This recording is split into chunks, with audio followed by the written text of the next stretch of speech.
ferramentas aqui incrível, né? E aí a Luziana já trabalha com liderança, com análise funcional também.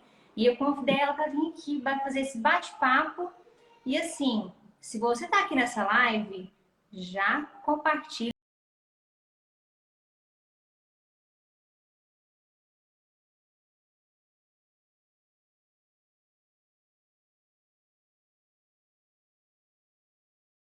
isso aqui e vai apoiar ela, vai apoiar todo esse ambiente organizacional como um todo.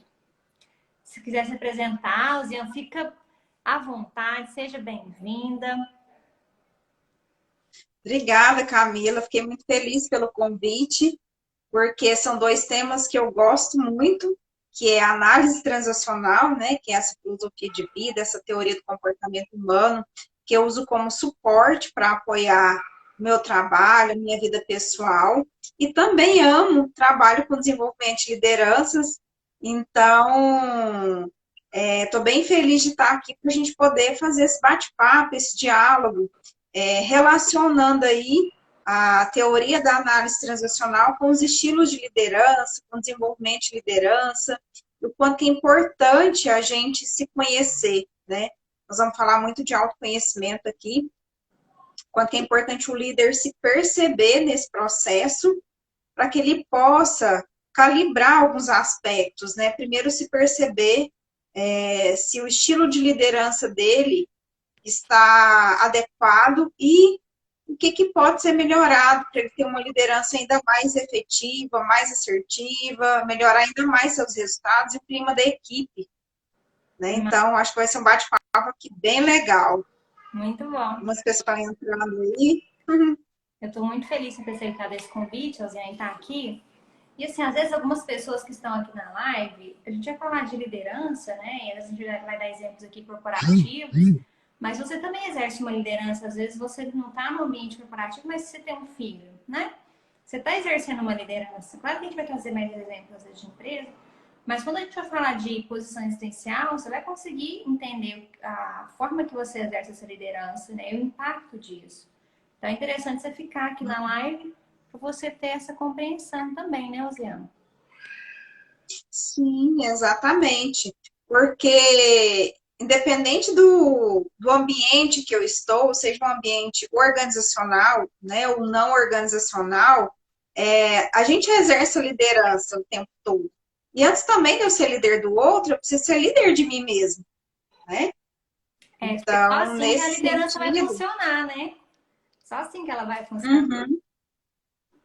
Isso. E aí você falou de pais, professores, esse conceito que a gente vai falar hoje, ele é tão importante porque impacta diretamente na criança que eu fui um dia, a gente vai ver, né? Então, para quem é mãe, para quem é pai, entender esse conceito vai ajudar muito na educação dos filhos também. Nossa, com certeza. E você falando sobre isso, gente, é só explicar para vocês. Quando a Ocean, a gente foi decidir, né, dentro de liderança e dentro de análise nacional, o que a gente iria trazer para vocês, a gente pensou com tanto carinho, né, Ocean, porque assim, todas as ferramentas, elas são extraordinárias da análise nacional, né? Consegue ter uma compreensão, uma visão do ser humano muito simples, mas ao mesmo tempo tão potente, né? E gera uma transformação muito grande. Só que a gente falou, gente, na hora que ela falou, vamos falar de posição essencial ou de tal outra coisa, eu falei, não, gente, vamos falar de posição essencial. Porque, gente, vocês vão entender aqui quando a gente começar a explicar mais e tal, o impacto disso, tá? Então, o pessoal tá entrando ainda, Luciana, compartilhe com outras pessoas, que a gente já vai começar a entrar aqui no conceito da live e tudo mais. Compartilhe com mais pessoas que você vê que pode ou estar exercendo a liderança sobre alguém, ou está precisando se entender mais aqui, né? Se está no ambiente corporativo ou não, para a gente conseguir espalhar mais essa mensagem para mais pessoas. Exatamente. Você quer explicar um pouquinho E quando a sobre... gente fala de Pode falar. Não? E eu ia comentar que quando a gente fala de posição existencial, é um dos conceitos mais importantes dentro da teoria. Claro que todos os conceitos são muito importantes, mas tem alguns conceitos que são mais centrais ainda, né? São Inversão bases, pilares, existencial né? é um conceito fundamental para a gente se entender, para a gente se situar e para que a gente possa realmente lidar com situações do dia a dia, com os desafios da vida, de uma maneira mais leve também, quando a gente se entende, quando a gente entende esse conceito, né? É verdade. Faz todo sentido. Vou falar boa noite, pessoal, que está entrando. A Luciana, a Flávia, a Gilson, a Adriele, a Batutinha, que é a Valéria, ou a Luciana, que ela escreveu um livro sobre educação emocional para crianças, você deve conhecer ela, né? Que legal. Utilizando os conceitos da análise tradicional. Então, assim, é um livro onde ensina os pais como que eles devem tratar, qualificar as emoções dos filhos para que não gere ali uma agressividade, né? E como que lida com isso, como qualifica cada uma das emoções, gente, é fantástico, tá? Aqui, Batutinha, que é do dia, que é o nome do livro. Dirlene, o pessoal que Sulei foi entrando, Mendonça, bem-vindo. o pessoal que foi entrando aqui, boa noite, tá, pessoal? Sejam todos bem-vindos, a gente está muito feliz de ter vocês aqui, porque de nada adianta eu vir trazer todo o conteúdo, bagagem, experiência, né, que pode aí transformar algum problema do seu dia a dia e não ter pessoas aqui, né, Oziane? Então, compartilhe com mais pessoas que a gente já está trazendo aqui os conceitos da análise transacional. Trazendo a análise transacional para vocês, eu fiz um post ontem, Oziane. Ontem de ontem, falando o que é análise transacional, uma teoria, né? Igual existem várias dentro da psicologia. E essa é uma das teorias onde a gente tem a compreensão, a visão do ser humano, a partir de um autor que escreveu ela, que é o Eric Berne, né? Então, ela é muito amarradinha, muito bem, eu falo muito bem desenhada. Então, a gente vai trazer um dos conceitos e você vai entender, assim, de forma prática mesmo, como que é isso no seu dia a dia, sabe? Como que a questão da posição essencial e tal, e como que a gente correlaciona isso depois no final a gente vai trazer, com a comunicação, as tomadas de decisões do dia a dia, né? Então, tem muita riqueza aqui para a gente falar hoje nessa live. Flávio, Wilton, Henrique. Você falou uma questão da análise transacional, é que ela é uma teoria muito potente mesmo. É uma teoria que ela tem uma linguagem muito acessível e, ao mesmo tempo, é uma teoria muito profunda, né? Porque quando Berne criou a teoria, que já está relacionado com o conceito que a gente vai falar daqui a pouco, ele pensou de ser uma teoria muito acessível para todo mundo, né? Ele falava muito que a pessoa maior interessada no seu processo de desenvolvimento, de mudança, de cura, enfim, era o paciente, né, o cliente. Então, que não fazia sentido, né, o terapeuta ou o profissional, né, da área organizacional conversar com esse cliente numa linguagem que ele não entendesse. Não faz Então, sentido. por isso que ele traz essa linguagem, essa gramática muito acessível para que o cliente pudesse, né, participar ativamente do seu processo de mudança, do seu processo de cura. Né? Isso que é maravilhoso, porque eu entendendo, né, a forma que eu funciono e tudo mais, eu consigo participar ativamente do processo de cura, né, que a Zé comentou aqui. Então, boa noite, Laís, Isso. Roberto, Henrique. Gente, compartilha aí com mais pessoas, tá? Quem foi entrando agora, que a gente vai trazer aqui para vocês o conceito aqui da teoria da análise transacional. Boa noite.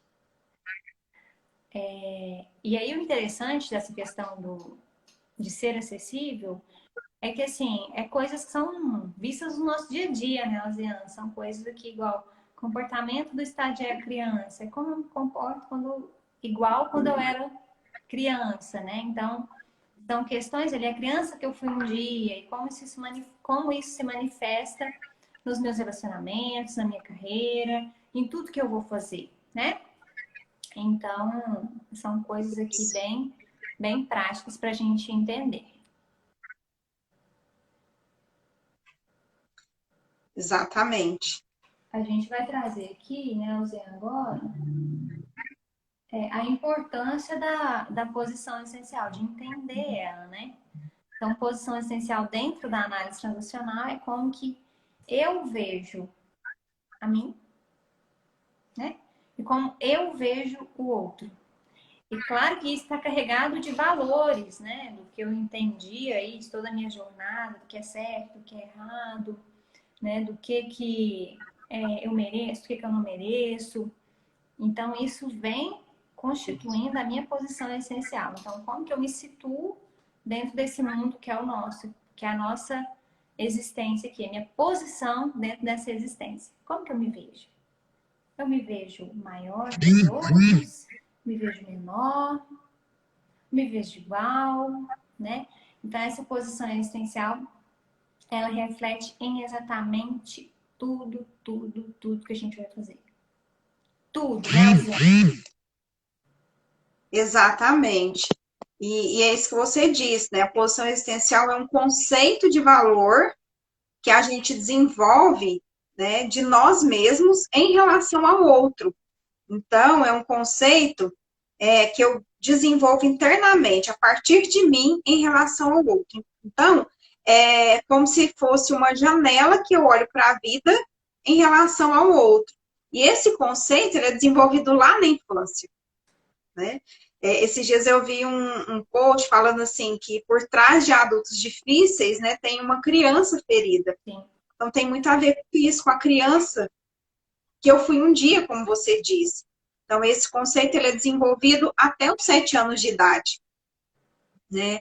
Então a criança, se ela nasce numa família, né, onde essa família ela tem condições, né, de abarcar afetivamente essa criança, se ela sente que ela é querida, né, se ela é protegida, se ela é valorizada, então ela vai desenvolvendo um conceito dela de valor, né, que ela merece estar ali naquele ambiente, que ela é valorizada, que ela é respeitada, então que ela pode explorar esse mundo, né? Então ela vai desenvolvendo essa posição existencial que a gente chama de ok, ok. Ou seja, ela vai desenvolvendo esse conceito interno de que ela é alguém que tem valor, né? Que ela pode se posicionar, que ela pode errar, né? Onde o erro ele é visto como um professor e não Processo de como um opressor. aprendizado, Né? Oi? como um processo de aprendizado, né? O erro é visto como faz parte do processo de Isso. aprendizado.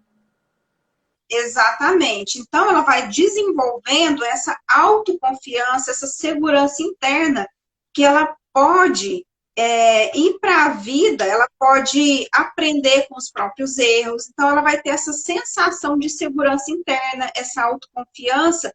E na vida adulta, então, ela vai se perceber de uma maneira igual aos outros. Então, é a primeira posição que o Bernie chama, que é a posição saudável, onde eu me enxergo ok, enxergo o outro ok também. Exatamente, nessa relação de igualdade. Então, eu percebo as minhas capacidades, as minhas competências, as minhas limitações, e percebo o outro igual a mim, com as suas capacidades, com as suas competências, com as suas limitações também. Então, eu vou traçar minhas metas de vida, eu vou conseguir alcançar essas metas de uma maneira ética. Os meus relacionamentos vão ser uns relacionamentos de respeito, né? Um relacionamento onde eu vou buscar uma relação de ganha-ganha com o outro, E para isso eu né? tenho que estar saudável e o outro também, né? Buscar esse caminho do saudável, da okeidade, né? A okeidade partindo do princípio que eu Isso, me considero merecedora, né? Que eu me considero que tem capacidades, habilidades, igual o Zé falou, e que o outro também tem falhas, tem erros, tem capacidades, tem, né? Tudo ali dentro dele. Então, se eu estou como ser humano perante outro ser humano, a gente se vê ali, a gente se encontra na vida, né? Com muito respeito, com muita oquidade, entendendo os pontos fortes, os pontos isso. fracos. Então, isso permite ali uma relação saudável. Lembrando que para isso eu tenho que estar na oquidade, a Luciana também tem que estar, né? Para que juntas a gente consiga fazer essa relação ganha-ganha. Isso. Agora, já se a criança, ela nasce num ambiente ali, né, onde os pais, às vezes, estão com alguma dificuldade financeira, num ambiente mais vulnerável, né, de doenças, por exemplo, e esses pais, eles não conseguem abarcar é, efetivamente, né, afetivamente essa criança, ela vai começar a ter uma sensação interna de que, às vezes, ela não merece estar naquele ambiente, que ela não é valorizada, que tem algo de errado com ela. Então, ela vai começar a se sentir insegura, com medo. E aí também, às vezes, os pais, né, até de forma inconsciente, eles começam a colocar muitos nãos para a criança. De 0 a 3 anos é uma fase onde a criança ouve muito não, né? Não mexa nisso, não faz isso, não faz aquilo, né? É, não questione os mais velhos. Enfim, então a criança ela vai desenvolvendo uma visão de que tem algo errado com ela, de que ela é não ok. E aí ela tende, então, não é para ir. permitido, tudo que eu faço não é aprovado, tudo que eu faço está errado, Isso, né? Então, esse equilíbrio, esse exatamente. caminho do meio é um desafio para os pais, né? Porque eu falo que eu tenho um bebezinho aqui, então tem hora que ele quer escalar o portão. E aí não pode, né? Mas esse caminho do meio, beleza, não pode o portão, mas o que, que ele pode? Né? Esse controle não, é esse equilíbrio entre permissão e injunção, negação, né? Então, entre sim e não, tem que ter um equilíbrio. Porque se for só não, não, não, não, não, aí é o que o Zé falou. Não, então peraí, tem uma coisa comigo, tá errado. Né? Então, esse equilíbrio, esse caminho do meio, ao mesmo tempo tem que garantir a segurança dele física e emocional, né? Pra ele não se machucar e tudo mais. Mas ao mesmo tempo eu também tem que dar permissão para ele. Né? Aí eu já estava comentando, a gente fala os nomes, igual o Felipe. Tem hora que ele quer empurrar alguma coisa aqui em casa que não pode. Né? Alguma coisa que vai cair em cima dele, ou é pesado demais. Aí na hora eu tenho que pensar em alguma coisa que dá para ele empurrar, porque ele está com vontade de empurrar. Aí eu pego uma mala, alguma coisa de rodinha, alguma coisa que dá para ele empurrar. Né? Então esse controle entre o não e o sim aqui, para tanto que isso é importante para a formação da posição existencial que a gente carrega pro resto da vida. Exatamente. Então, aí, se a criança ela está nesse ambiente, ela vai, então, começando a desenvolver um autoconceito mais negativo dela. Então, ela começa a pensar como alguém que não é legal, alguém que não é ok. E aí, para dar conta, né,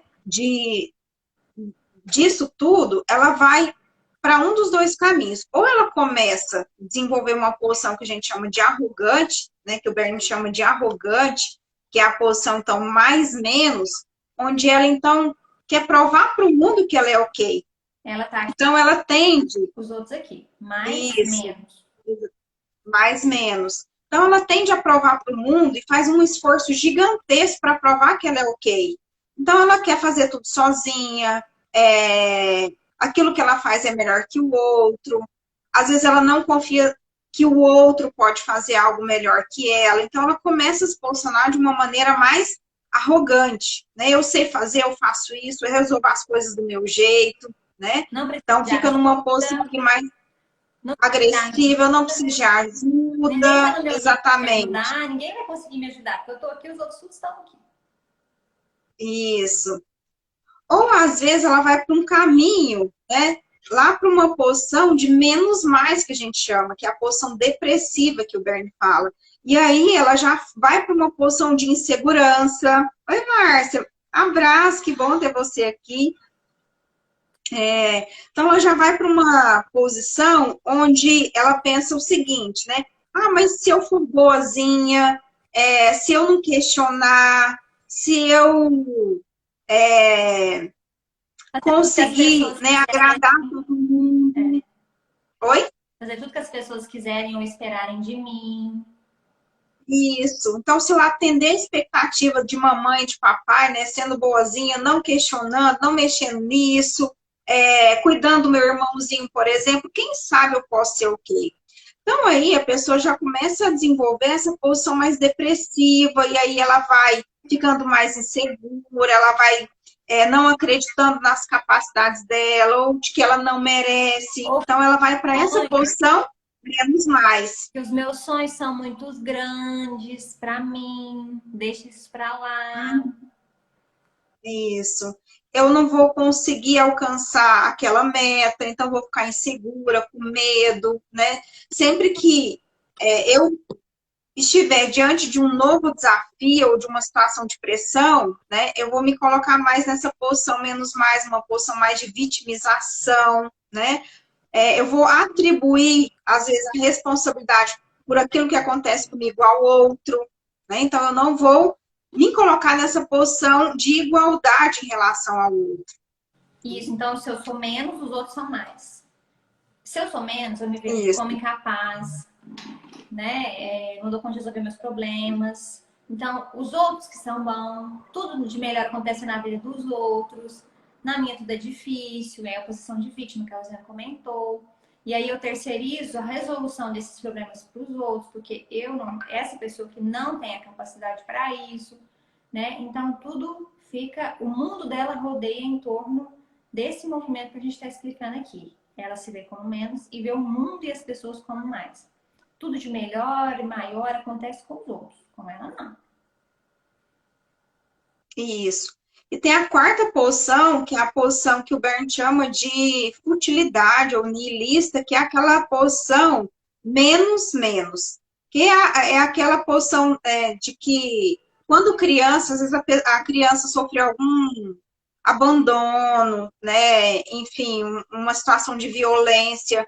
Então, quando ela cresce, ela vai desenvolver, ela vai perder o interesse pela vida. Então, ela vai pensar assim: ah, eu não valo nada, né? Mas quem é que vale? Eu não presto para nada, mas quem é que presta? O mundo não presta, né? Eu não sou ok, o outro também não é ok e o mundo também não é ok. Então, são pessoas que geralmente vai se envolver com questões mais de risco, né? Drogas. De drogas, de violência, enfim. Então, ela vai para esse mundo com essa característica de não acreditar nela, nas capacidades dela, não acreditar no mundo, então tudo é perigoso, nada é ok, eu não sou ok, né? Nada vale a pena. Tudo no mundo tá ruim. A minha vida tá ruim, mas o outro tá tudo ruim. Então, é Isso. uma posição. Então, aquela pessoa que você não tá no buraco, ela puxa o outro pro buraco também, né? Ou se a pessoa quer tirar ela do buraco, ela não acredita nisso, né? Ela não acredita que o outro pode oferecer algo de bom para ela também, né? Porque o outro também é não ok, o outro também é ruim. Então, tá tudo no buraco. E aí, Exatamente. então a gente trouxe aqui para vocês 4 posições, 4 formas de ver a si mesmo e ao mundo, de se relacionar, né? Então a primeira que eu sou ok, o outro é ok, a gente está na mesma posição, que tem relação ganha-ganha, relação saudável e tudo mais. Tem relação onde eu me vejo maior, vejo os outros menores. Então, essa pessoa que se vê maior que todo mundo, então é difícil ela pedir ajuda e tal. Então, né? E se relacionar também fica difícil relacionar, porque é uma pessoa que se vê maior que todo mundo e a outra menor. A terceira posição é a pessoa que se vê menor que todo mundo e a outra maior. Então, vai se fazer de vítima, vai se envolver em situações mais complicadas, né, Luciana? Porque tudo é difícil para ela e tudo mais. Então, vai vivenciar aqui essa visão de mundo onde ela é pequena, onde ela não consegue resolver seus próprios problemas e precisa e ver o outro como maior e precisa sempre terceirizar aí, que o outro tome decisões por ela. E tem a última posição que a Luciana trouxe, que é a menos menos. A pessoa vê como o mundo não é ok, tudo difícil, tudo ruim, e a outra pessoa também. Então, e o mundo também é assim, o mundo também é difícil, é tudo ruim. Então, aqui, ó, ela se vê como ruim e o mundo tá ruim. Então, já é um estado mais depressivo aqui que a gente está trazendo e vai se envolver em questões mais complexas, igual álcool, drogas, entre outras coisas aí. Exatamente. Então, para o Bernie, do 0 aos 3 anos, a criança vai fazendo os testes ali naquela família, né? E aí, dos 3 aos 7 anos, ela consolida essa percepção que ela tem dela em relação ao outro. Se ela é ok, o outro é ok. Se ela é ok e o outro é não ok. Ou se ela não é ok e o outro é ok. Ou se ela não é ok e o outro também não é ok.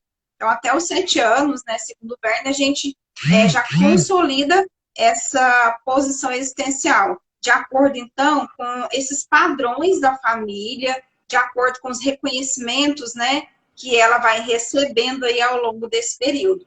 E a gente vai para a vida adulta, vai, através dos nossos comportamentos, a gente vai identificando essa posição existencial, né? Essa janela que a gente olha para a vida, então.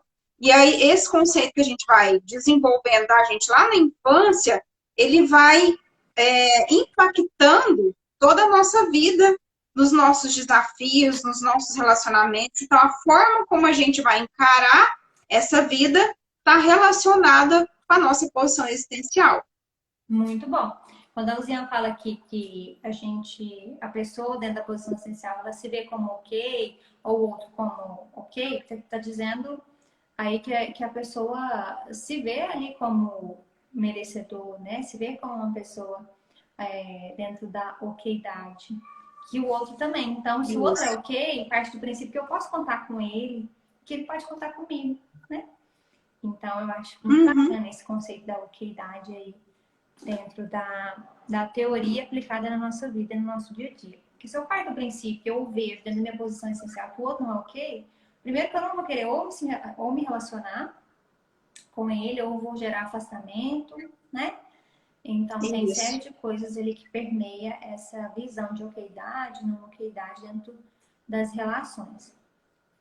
E outro ponto aqui interessante também em relação, assim, quanto que, só conversando com uma pessoa, disso que a gente falou aqui, se você, às vezes, depois que salvar essa live, vê de novo, acho que mais uma vez já dá para você pegar o conceito, ou só dessa vez também já dá para você pegar e absorver e gravar. A próxima vez que você for conversar com alguém, você já vai começar a ver a posição essencial dela. Como que ela fala dela? Como que ela fala do mundo? Esse mundo tá tudo difícil, tá tudo ruim? Ou não? Nossa, tá cheio de oportunidades. Sobre ela. Ela tá resolvendo seus próprios problemas, ela tá, né, indo atrás dos seus sonhos, seus objetivos, ou não? Tudo pra ela tá difícil, e não, dou conta. Posição, você já começa a ver, né, Ozzy? Na conversa, você já começa a ver a posição essencial da pessoa. Numa sessão, numa conversa, num café. E aí, às vezes, a pessoa tem uma posição, né, mais arrogante, ela tem uma fala mais autoritária, ela já tem algumas crenças mais cristalizadas em relação a alguns aspectos, então ela acredita que ela é dona da verdade, então a gente vai observando isso, né? Então, vai se posicionar numa forma de superioridade em relação ao outro. Tudo dela é melhor, né? Tudo dela ela merece conquistar, ou ela é mais capaz que o outro, né? E o do outro então a gente observa através, né? Isso. Aí critica o outro. Exatamente. E aí, às vezes você fala assim, não, mas estou falando do seu crescimento. Gente, crítica é crítica. Né, Zé? Então, muito essa posição. Eu tô aqui e eu tô aqui. Isso. Tá fazendo sentido, pessoal? Quando a gente fala desse conceito para vocês, né? Como é que fica aí para vocês? Nos dê um retorno, né? A gente está conseguindo nos fazer entender, né, Zé? A gente está sendo clara com a informação para vocês.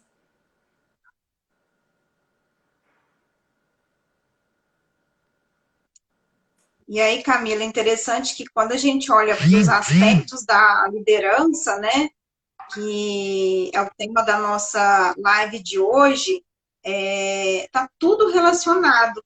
Porque, assim, onde é que a gente aprende a ser líder? Na nossa família, né? Então, quando a gente assume... Né? Você vai ser, né? O tipo de líder que você vai ser, você aprende lá, né? Isso. Então, lá na minha família, como é que era? Como é que as pessoas lidavam com o poder, né? Eu podia falar de uma forma aberta, eu podia questionar, eu podia confrontar. Como é que era essa relação com figuras de autoridade, né? Então, tudo isso vai dar subsídios para eu ser o líder que eu sou hoje. Né? Mazinha entrou, seja bem-vinda. Boa Diane, noite, seja bem-vinda. Elizabeth, Flavinha, falando de carreira. Sejam todas bem-vindas, Nayara. Sei, gente. Então, esse ambiente vai definir que tipo de líder Ana, seja bem-vinda. eu vou ser. Tipo de adulto, tipo de pessoa, Exatamente. né? Como eu vou Isso. ser, você E, está falando assim, como que eu vou ser no sentido, como que eu vou me relacionar comigo, como que eu vou me relacionar com as pessoas, com os ambientes que eu frequento. exatamente. E aí, às vezes, meu estilo de liderança vai ser um estilo de liderança mais equilibrado, né? Aí, assim, a gente tem várias definições de liderança, né? Uma liderança mais integradora, uma liderança mais inspiradora, no sentido de se perceber as suas capacidades, perceber as capacidades do liderado, se relacionar de uma maneira muito igualitária, sabendo que cada um vai ter os seus papéis, as suas responsabilidades, né? Um relacionamento muito aberto, de muito respeito, onde esse líder vai considerar, né, as capacidades da sua equipe, onde esse líder vai ter uma comunicação aberta, vai estimular o desenvolvimento das pessoas, vai estimular a participação na tomada de decisões.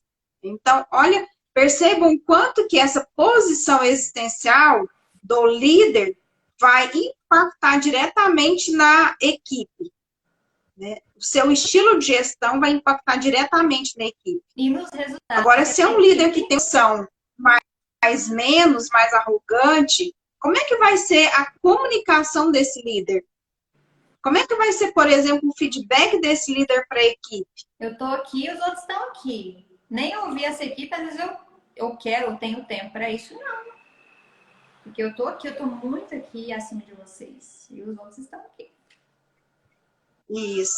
Então, às vezes, ele vai ter uma relação mais como de uma figura parental. Né? Então, você obedece. Eu sei mais, exatamente, eu falo, você obedece, a gente fala muito da gestão comando e controle, né? Então, eu direciono, eu já vou para uma reunião com uma ideia pronta, uma receita pronta, ou eu já me posiciono de uma maneira que eu sei e o outro não, né? Você não precisa pensar, eu já trago tudo pronto, mas depois esse líder também começa a olhar para essa equipe e fala assim, mas a minha equipe não resolve problemas, a minha equipe não tem iniciativa, se eu saio de férias, os resultados não são atingidos, né? Mas o quanto que o líder, ele precisa... Né, exatamente, eu estou de férias, não consigo descansar, meu celular não para de tocar, minha equipe está muito dependente de mim, mas é importante o líder perceber, né, o estímulo que ele envia para essa equipe. O estímulo que ele está aqui e os outros estão aqui. Então, esses aqui não são competentes o suficiente para resolverem problemas. Quem resolve sou eu. Então, se esses aqui não resolvem problema, quando esse sai de férias, essa equipe aqui vira o caos. Eles não conseguem caminhar por si só. Não é desenvolvido o estímulo da autonomia para eles. Exatamente. Agora, se o líder ele já tem, né, essa posição menos mais, né, como é que ele vai se relacionar então com a equipe? Ele vai tende a ser um líder mais.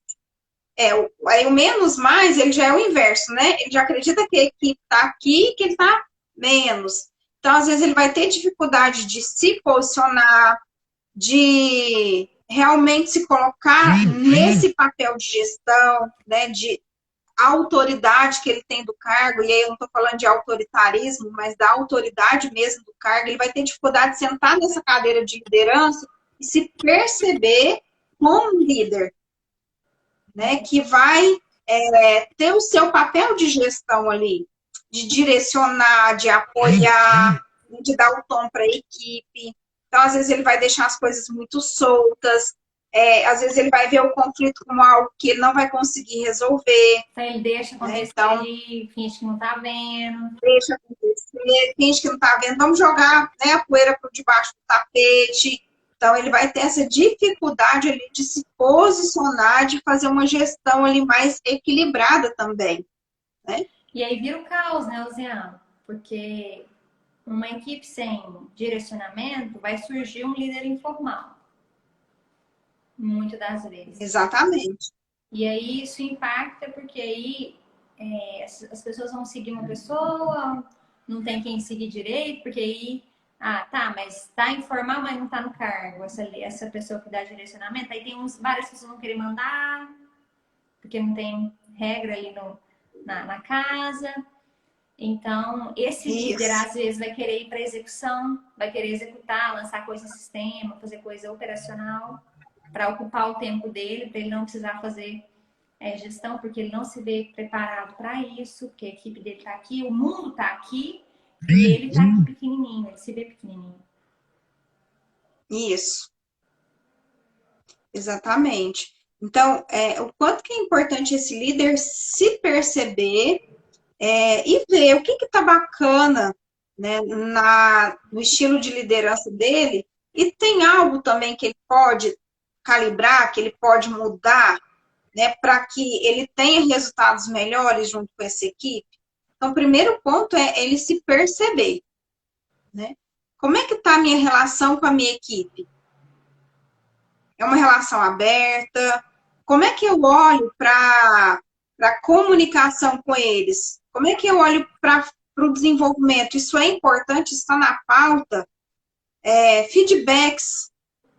Como é que é o meu feedback com a minha equipe? É um feedback equilibrado, aberto, onde eu tenho a transparência de dar esse retorno de uma forma tranquila, equilibrada, e também tenho a segurança de ouvir o que a equipe percebe do meu estilo de liderança, né? Como é que eu olho para a delegação? Como é que eu olho para a tomada de decisões? Eu compartilho, ou eu centralizo, é top-down, né? Ou eu deixo muito solto? Como é que eu olho para os conflitos Isso, junto à minha equipe? tudo, gente, está envolvido posição essencial, como que a pessoa se vê e como que ela vê o mundo. Exatamente.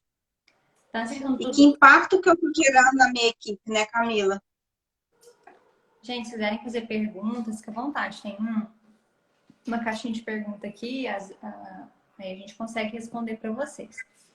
Eu estou trazendo aqui, tanto que é importante essa questão, que a gente consegue analisar, através da posição essencial, como que esse líder vai se comunicar com a equipe, se vai ter comunicação também, né, Luciana? Como que vai ser a tomada de decisão, se ele vai chegar a tomar ou vai deixar os outros tomarem por ele, né? Ou se vai ser top-down também, vai ser de uma forma, né? Eu tô aqui, manda quem pode, obedece quem tem juízo, top-down, né? Então, eu sou mais, os outros são menos, eu tomo a decisão, todo mundo acata e tal. Ou se vai ser, se a gente vai ter aí feedbacks na equipe ou não. Então, se parte do princípio que eu sou ok, o outro é ok, eu vou dar oportunidade para esse aqui crescer. Se eu sou líder, eu vou, né, dar um feedback partindo do princípio que eu tenho pontos a melhorar também e o outro também. Então, se eu estou nesse cargo de líder, eu preciso dar oportunidade para esse aqui desenvolver, apontando para ele o caminho. O que ele identifica que ainda pode ser trabalhado, né? Então, tem aqui uma relação ganha-ganha. Todo mundo ganha. Agora, Isso, o feedback ele vai ser uma ferramenta, né? Uma forma de, uma conversa de desenvolvimento com a equipe. E eu vou conseguir também reconhecer quando o meu liderado estiver entregando bons resultados, estiver alinhado ali os seus valores com os valores, com a cultura da empresa. Então, eu vou conseguir dar esses reconhecimentos positivos para a equipe de uma forma autêntica, de uma forma verdadeira, porque meu estilo de gestão vai ser voltada para o meu desenvolvimento e para o desenvolvimento da minha equipe, né? gente, a Luciana está falando uma questão importante sobre fornecer aí feedback autêntico, verdadeiro, porque assim, às vezes acontece, uma das questões que acontece e que dói o coração, tá, Luciana? o líder que simplesmente finge que não tá vendo, o profissional tá dando trabalho ali, né? Finge que não tá vendo, mas chega amanhã e desliga. Não vai fazendo aquele acompanhamento. Ok, percebi que não tá entregando, percebi que não tá ok esse ponto. Vamos para uma conversa, para feedback. Só se essa pessoa realmente entendeu e falou, não, eu não quero ser desenvolvido, eu não quero, tudo bem, né? O segundo passo é o desligamento. Mas quando o líder se vê aqui e os outros aqui, né? E aí ele vê que não tá dando certo ali, uma atitude, uma entrega, ele finge que não tá vendo, né? Para não ter que assumir ou achar que não consegue dar um feedback bem estruturado, ou tem receio, né? Se vê impotente para isso. E aí a pessoa só vai dando problema. Chega uma hora ele vai lá e desliga, porque não tem jeito mais. Só que essa pessoa ficou sem direcionamento também, ficou igual um caminhão desgovernado, né? Exatamente. Aí você tocou num ponto importante, que é, antes do feedback, é checar se a minha comunicação, ela está alinhada, né, com o meu colaborador. Então, assim, eu deixei claro o que eu espero desse colaborador. Ele sabe o que ele tem que fazer, como ele tem que fazer, porque às vezes a pessoa erra, não sabe que está errando. Né? Então, a comunicação do líder com a equipe, ela precisa ser muito frequente. Né? E hoje, Camila, a gente tem um desafio maior ainda nesse sentido, que muitas equipes estão trabalhando de uma maneira mais remota. Então, a gestão está sendo feita de forma mais remota. Aí que entra o desafio da proximidade da presença do líder. Mesmo Né? online. O líder precisa estar se comunicando com essa equipe de uma maneira muito frequente. Porque a gente fala muito na análise transacional, né? Não existe o óbvio. Não. O óbvio só existe para mim. Então, preciso estar deixando muito claro o que eu espero dessa equipe, como que eu espero isso, como que eu posso apoiar. Então, essa comunicação constante é fundamental. E aí, quando eu sei o que é esperado de mim, esse feedback, ele é um feedback mais assertivo. Com certeza. Com certeza. Porque ele é direcionado para a minha necessidade, né? Isso. E vai ser um feedback que realmente vai fazer sentido para mim. Né? Não vai abrir um campo ali de justificativas ou algo pego de surpresa, não. Né? Porque foi alinhado antes, foi combinado antes. Né? Na AT a gente fala que é o contrato.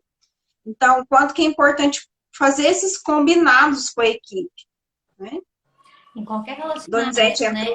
Aqui que a gente está falando de liderança, mas qualquer relacionamento, esses combinados faz com que esse relacionamento tenha chance de dar certo ou não.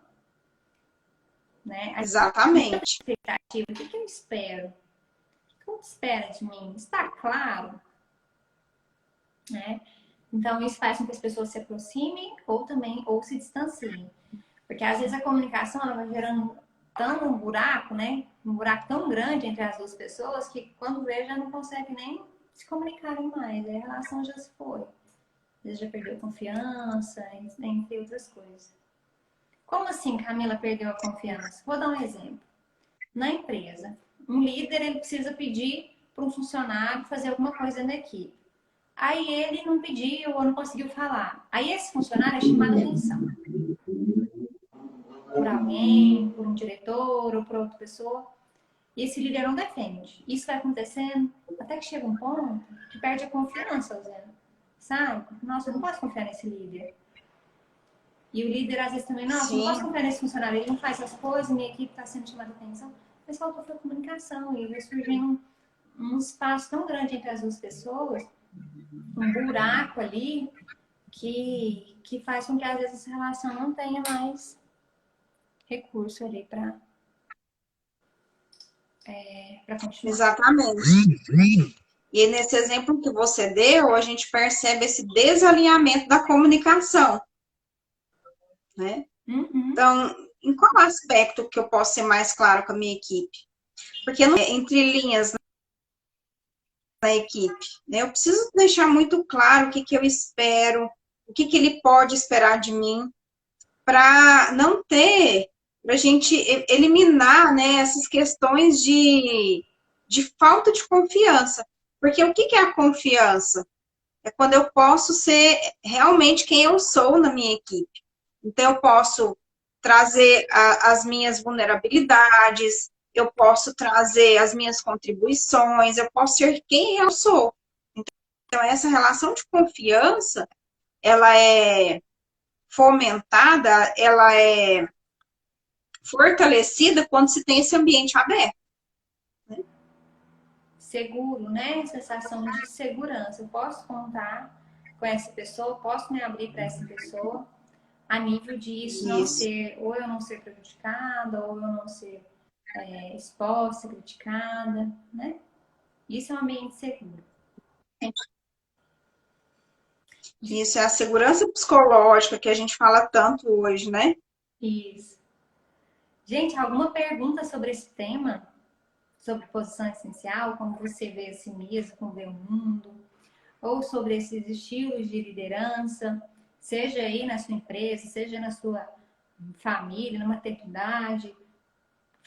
Pode fazer perguntas aí em relação ao tema que a gente está aqui disponível para responder, né, Zé? Isso. E Quando a gente fala sobre isso tudo, como é que vocês se percebem, né, dentro desses conceitos? qual posição essencial você se percebe? Você se vê como menos, como mais? Como você vê o outro? Como menos, como mais? Uma pessoa que está acima de você, ou que está no mesmo nível que você, ou está abaixo de você? Você se vê como no nível das outras pessoas, ou acima das outras pessoas, ou abaixo das outras pessoas? E é interessante, Camila, que quanto mais eu tenho uma autopercepção, autoconhecimento mais fortalecido, mais eu consigo voltar de uma forma mais rápida para a minha posição ok, para a minha posição saudável, né? Porque o Bernie fala que todos nós nascemos ok. Então, um conceito fundamental aí, que embasa esse conceito de okeidade, de posição existencial, aliás, é o conceito da okeidade, né? O que é essa okeidade? É que todos nós somos capazes, todos nós somos importantes, somos valiosos, então nós podemos resolver os nossos próprios problemas, podemos aprender com os nossos erros, né? O Sérgio está aí perguntando, é possível mudar a posição existencial? Sim, é o trabalho da análise transacional, né? Todos nós temos o potencial para a posição ok, ok. Bernie fala que todos nós já nascemos com essa posição saudável. Eu estou ok e o outro está ok. Mas, às vezes, né, o mundo, a educação, ele vai nos desviando dessa posição saudável. Então, como que a gente pode fazer para mudar essa posição existencial? Investir no nosso autoconhecimento, no nosso autodesenvolvimento. E aí tem várias maneiras, né? Então, através da terapia, através de um processo de desenvolvimento, enfim. Então, várias maneiras a gente pode fazer para se conhecer e resgatar a nossa posição saudável. Ok, ok. Porque aí, Sérgio, o que acontece? Dentro de um processo de desenvolvimento, você vai começar a entender qual a sua posição, primeiramente, né? E o que você, no caso, precisa fazer para ir para a posição saudável. Então, se vou dar um exemplo, né? A pessoa é uma posição mais, os outros são menos. Então, o que ela tem que trabalhar aqui, né, Osiane? Entender em quais momentos ela se comporta assim. Quais são os comportamentos? É trazer para consciência, tá, gente? Para a gente se apropriar ali da ação. Quais momentos eu me comporto assim, né? E o que eu já posso fazer de diferente, ou me programar, né, me estruturar para, no momento da minha ação, que eu estou agindo, que eu estou acontecendo, que é às vezes muito automático, eu posso já trazer um novo comportamento ali. Né? Isso é Isso. um trabalho, Então, por exemplo, né, um trabalho bem. É igual malhar músculo, né? sim, É um trabalho aqui de malhação diária mesmo.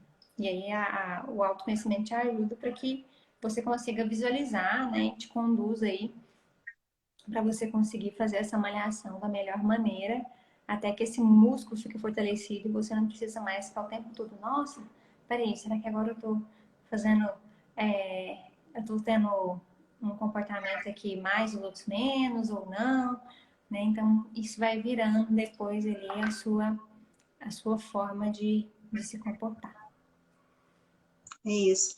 Então, Camila, por exemplo, se eu, enquanto líder, percebo que eu, neste momento, estou mais autoritária, mais arrogante, numa posição mais menos, então como que eu posso calibrar isso? Passar para a posição mais. E, de repente, ouvindo mais os meus colaboradores, de repente, no momento de feedback, perguntar para eles, está fazendo sentido? O que também você pode contribuir nesse processo? O que você pode me dar de feedback também? Ao invés de ir com uma receita pronta, né? Perguntar para a equipe como que eles acham que pode resolver esse desafio, ter uma comunicação mais aberta, saber delegar mais, né? Então, tudo são ações, pequenas ações que no dia a dia o líder pode ir fazendo para mudar essa posição. E se ele já tem uma posição contrária, isso. E se ele, que é uma posição equilibrada, é uma posição assertiva, né? Ele vai se comunicar com a equipe de uma maneira muito mais equilibrada, de uma maneira muito mais respeitosa e assertiva mesmo. E aí, se ele já tem também uma posição menos mais, como é que ele pode se sentir mais ok? Acreditando mais nas suas capacidades, acreditando que ele está ali porque ele é competente, que ele merece estar nessa posição. Então, de repente, ele pode ser mais firme. Às vezes, em algumas situações, né, ele pode já vir já com uma ideia mais estruturada. Em algumas situações, às vezes, não vai caber ali, né, um compartilhamento de decisões. Então, às vezes, ele vai precisar ser mais firme, trazer um direcionamento já realmente mais pronto. Então, ou seja, são pequenas ações, pequenos movimentos que ele vai trazendo isso para o dia a dia de uma maneira muito consciente. Então, o primeiro passo é, como você disse, a consciência. Né? E depois, a repetição desses comportamentos que vão gerar uma constância. O primeiro passo, então, às vezes, é um pouco mais... eu não vou mais desafiador, né? Porque aí eu tenho que entender onde que eu tenho esse tipo de comportamento, como que eu já posso começar a fazer diferente, né? E por isso que o autoconhecimento é tão importante investir nesse autoconhecimento nesse sentido, né? Para entender esses movimentos que às vezes a gente não vê, mas está gerando ali resultados negativos na sua equipe, na sua carreira, na sua liderança.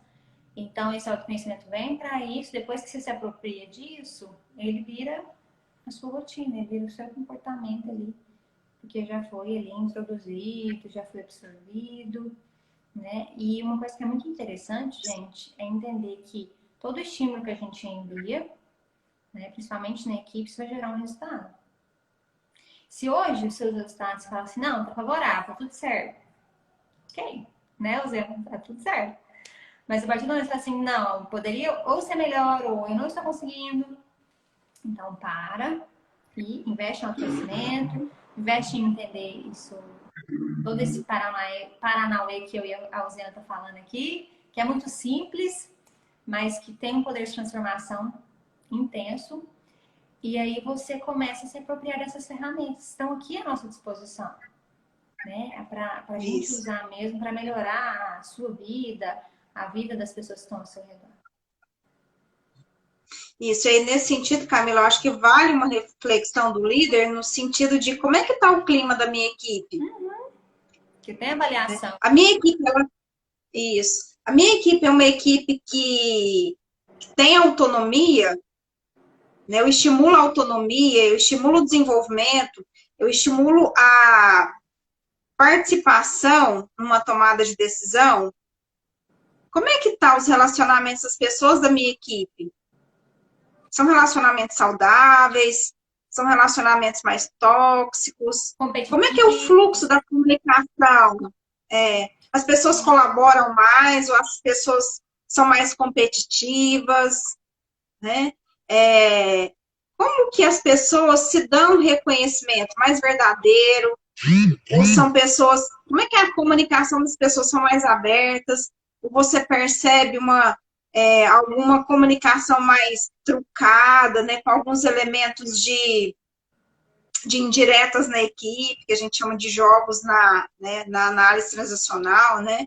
São as transações ulteriores, que são a base dos jogos. Então, são pistas, são elementos que você vai perceber o seu estilo de liderança impactando ali na relação com a sua equipe, com seus pares, né, com o seu gestor também, e que isso vai chegar no resultado.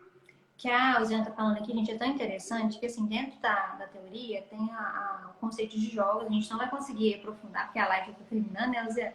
Mas, assim, gente, a gente consegue fazer gestão de conflito ou entender quem está jogando simplesmente de analisar as pessoas falando, né? E dá para ver quem está sendo perseguidor, quem está sendo salvador, quem está sendo cada um dos papéis dentro desse jogo.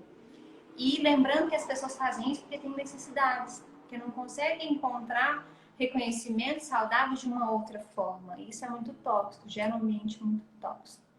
Então, a gente não vai conseguir aprofundar nisso aqui, né, Zé? Mas o conceito, a mensagem final é essa, gente. Investe em entender isso. Porque a gente está falando de pessoas, a gente está falando de vidas.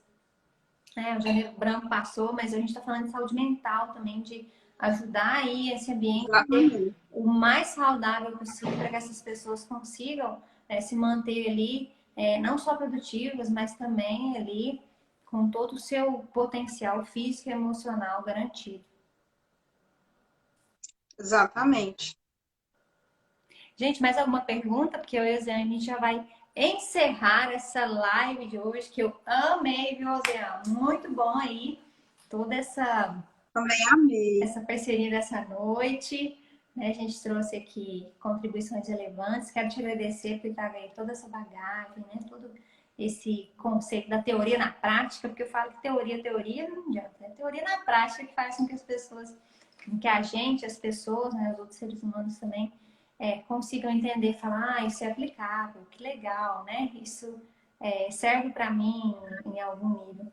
E apesar que a teoria da Análise Nacional ela já é, né, totalmente simples e aplicável, mas eu quero agradecer toda essa bagagem que você trouxe aqui hoje nessa noite, né, toda essa energia de vida aqui disponível para as pessoas que estavam aqui. Eu acho que não é só a gente ser, fazer e ter, mas o contribuir, ele está muito ligado com a nossa prosperidade, né, com a nossa intenção aí de servir. Gratidão aí por tudo, viu? Eu que agradeço o convite. Foi muito bom estar aqui, compartilhar esse conhecimento com você, aprender aqui também. E a participação do pessoal, então, muito obrigada, vocês que estiveram conosco, ouvindo esse conceito. Espero que tenha feito sentido para vocês, que vocês coloquem em prática, né? E a gente está à disposição aí também nas redes sociais, né, Camila? Caso queira depois nos chamar, fazer mais perguntas, tiver algum insight depois, a gente está à disposição aí de vocês, Com certeza. tá? Foi muito bom estar aqui. Pessoal, também sigam aí a Alzeana, ela tem posts relacionados a isso.